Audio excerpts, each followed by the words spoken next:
Greetings, this is Atmaboda, and today is December 16th, 2021. And very early this morning, I woke up with an inspiration, and I just had to write it down.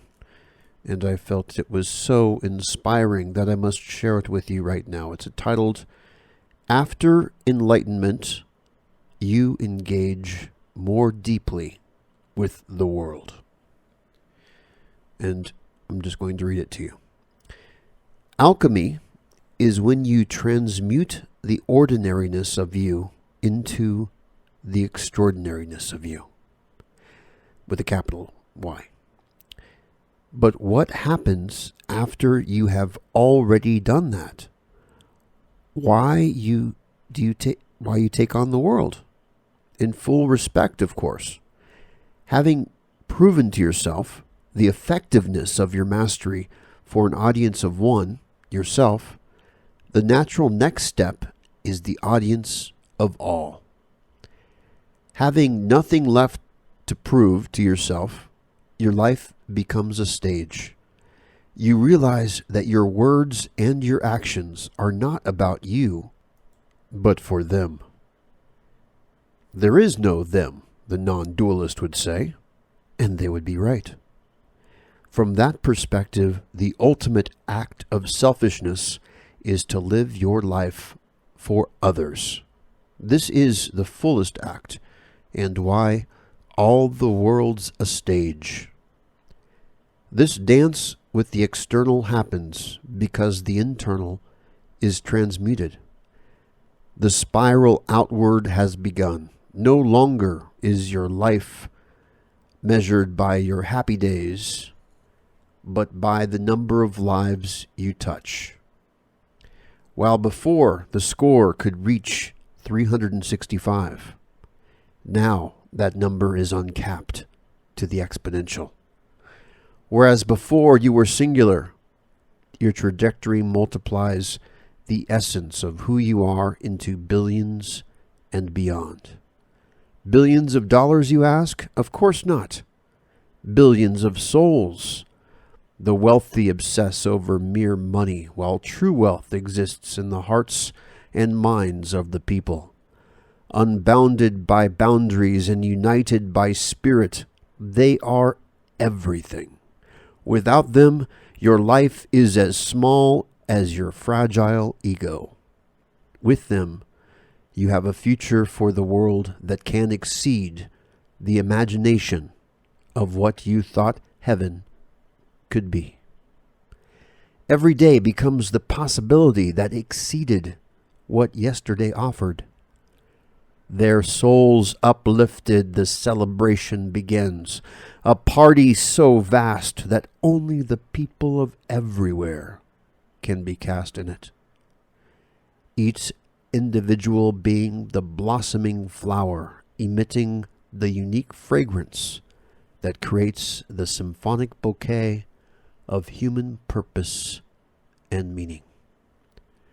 Why be only the conductor of your own conduct when you can help conduct the orchestra to play the symphony of life? And that concludes what I was writing there this morning, very, very early. So, what does that mean? It means that when you cross that threshold whereby bliss becomes your moment-to-moment reality, you are already liberated. And so what is left? What is left but to make a splash upon the world? To troll the world in some respects, you might say, in a friendly way. Because you are that snail that's sticking out. It attracts attention. Other people might want to they might want to try and hammer you down. Because you just don't fit in. You are not the normal person out there. You're not a conformist.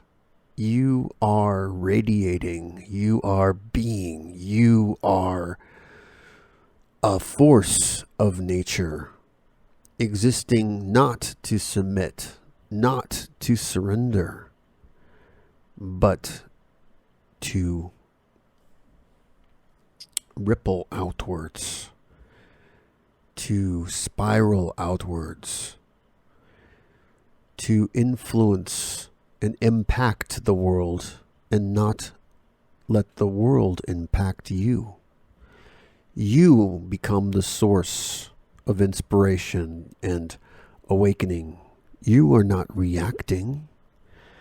Negativity bounces off of you like nothing, like you're the rocks on the shore, and these waves may kiss against you, but that's all they are, is kisses. Even if that was not their intention, to you it is just a kiss. It doesn't matter the level of toxicity, it doesn't matter the intention of others, because it's like a child's toy bouncing off the parent. You have risen above. You have become a sun shining in the sky, and the candles are trying to burn you with their small little flames? No, of course not. It's impossible. It's physics. You are the shiner. You are this bright light, and it's going to attract.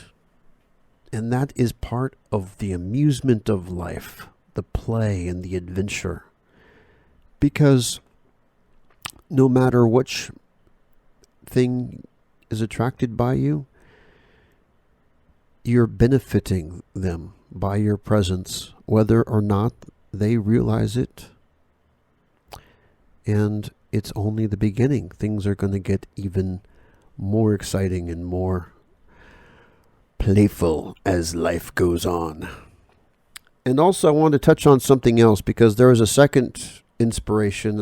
I was thinking about doing a podcast only on this other topic, and that is about God doesn't want your submission.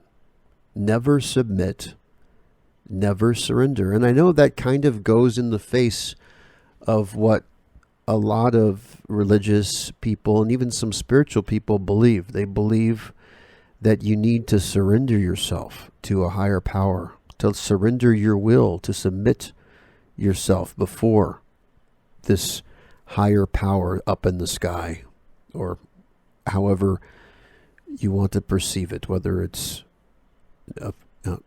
whatever religion you follow. But that is so dangerously disempowering. And the fact is that from the ultimate truth perspective, they're not looking, nobody on the highest realms of truth is looking for a blind follower. No, nobody's looking for that. The only people looking for blind followers and those that require your complete surrender and who want to dominate you, those are leaders of a lower standard, okay? That's not of the highest. If anybody requires your complete surrender, they are not representing the highest truth. And that I can tell you 100% certainty. Because on the highest level, God does not want your submission. They don't want robots. They don't want blind sheep. No. They want completely independent, empowered individuals that are operating from such a deep place that they don't need to obey anything, because they are, in some respects, a law into themselves. And now I'm not saying that in terms of earthly law. I'm saying it in terms of their intention is so pure that they don't need to be told what to do and what not to do, because they are coming from that level of purity, and not only purity, but a level of deep understanding, so that they can understand the consequences of their actions and also the consequences of their inactions. Because when you surrender, what does that mean when you surrender?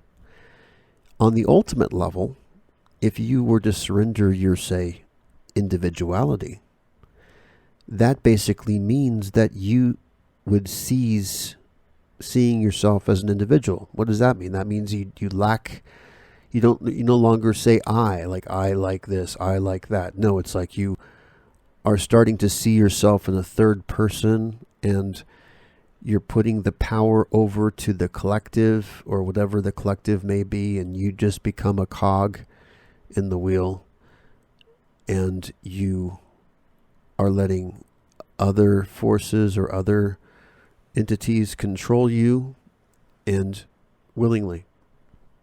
And that, to me, is the definition of oppression. That is when you submit, when you surrender, that means you are accepting oppression. You are accepting the loss of your free will. You're accepting the loss of your individuality. And there are some that philosophize that that's actually a good thing, that it's good to surrender your will and let a higher will be more powerful than your will. But there's a problem with that. How do you know what this higher will is? How do you know it really is the highest truth? Can you be sure of that? Can you have a guarantee that what you think is the highest will is actually the highest will? Because there can be deceivers out there. There can be imposters out there where you can believe that you're surrendering to the highest will, but actually you're not. And one good way, like I mentioned to you, to know if what you are surrendering to is the highest will is, do they require you to surrender? Because if they require you to surrender, then they're definitely not the highest will.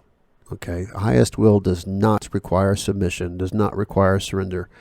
And so you might ask, well, Atma Bodha, you say you're enlightened, you say you're in a constant state of bliss. How can you get there without surrendering to a higher force? Isn't that what enlightenment is? Is that you have completely surrendered to God, and now God is Lord over your life in your moment-to-moment interactions? And my answer to that question is,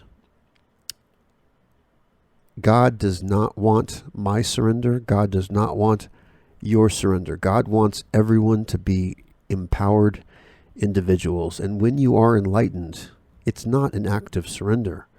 It's an act of symbiosis. So what is symbiosis? That means your mind is in harmony with the cosmic mind, or the ultimate truth. It means that it's a partnership. It's a balance. It's a unity. But it's not a surrender, if that makes sense. You're not giving control over your life to any other force or personality. And that is what I think is so beautiful. And that's what's also different from this path, from many other paths out there.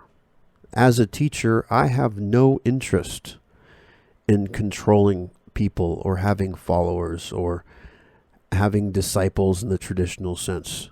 No, I want empowered individuals, and that don't belong to me. I don't want to own anything. I want everyone to be empowered and inspired, and finally reach the end where they are enlightened. And however way I can help facilitate that process, the better. But ultimately, it's about individual free will and your independent action to get you there. Nobody can do these things for you, right? It's your life. All somebody can do is give you the keys, but still, you have to take those keys, apply it into your own life, and open the door. But I believe that it's important to have community. I think that when we arrive at this place, we are all of the same spiritual family, that we can support each other and help each other and make it easier for others who have not yet gone down this road, because we can share our personal experiences and our mistakes and what we've learned. And by doing that, we become helping each other, like kind of like a university in some respects. We become a store of knowledge, but never a cult, because this is at its nature, at its core, completely opposed, as I've mentioned on numerous podcasts, completely opposed to collectivistic thinking. Because on the highest level, it's about inspired individualism. The greatest diversity is not in groups or small groups. The smallest group is the individual. That's the ultimate diversity, is the individual.